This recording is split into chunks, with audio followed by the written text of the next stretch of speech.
Thank you. The chair now recognizes the gentleman from North Carolina, Mr. Bishop, for 5 minutes. Thank you, Madam Chairman. Is my mic working? Yeah, okay. I was interested to read briefly. Unfortunately, I didn't get long enough time with the materials from you all to spend much time with them, but it strikes me that there's this multi-layered, potentially undermining of the constitutional structure embedded in the APA. And some of these things, I'm sorry, what's your name at the end, ma'am? Professor Mascott. Thank you, Professor Mascott. You've addressed that, and if I sort of collapsed them all, it was you've got concentration of power in legislative, enforcement, and adjudicative power in one place in the agency, as opposed to the Madisonian design that you've talked about, where the founders were careful to separate power and create separate parts of government vying against each other. It insulates a lot of federal policy, maybe the primary generator of federal policy, from Democratic control, because you're separate from the voters. Courts are, to arguably, now, Professor Wagner, I was intrigued by the fact that you say you don't see any, maybe no basis for the non-delegation doctrine to be read in the Constitution, and we probably need longer than I have here to talk about that, but it seems to me, at least there's an argument that courts abdicate their role to say what the law is, with the regulatory deference doctrines.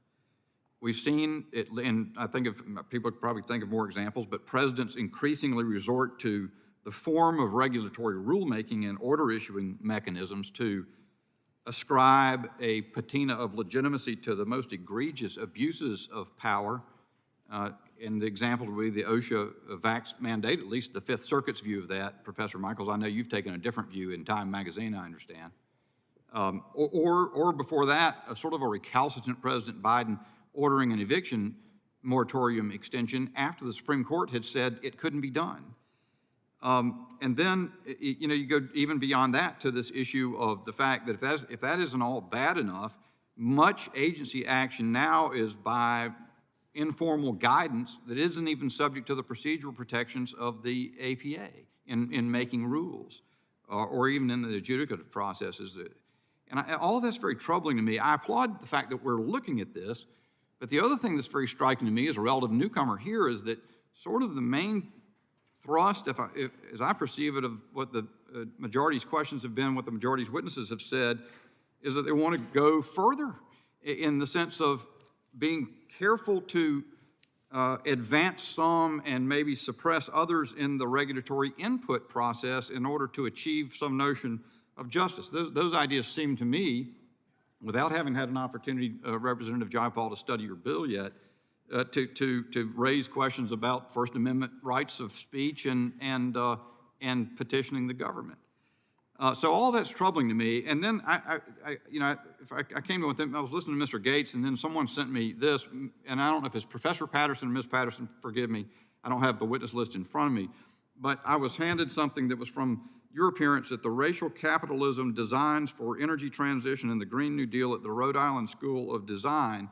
And in response to someone who talked about a gentleman named Baker, who posed a question about the opportunity of revolution, you answered and you said, I would also agree, and well, although maybe I would say I'm not only opposed to revolution, I'm in favor of revolution, very much so, although NAACP might not really co-sign with that.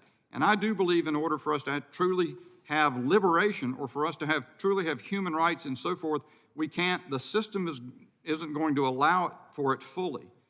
And I would love to skip more. I think I'm getting the essence of it. But you say that you're for changing the state.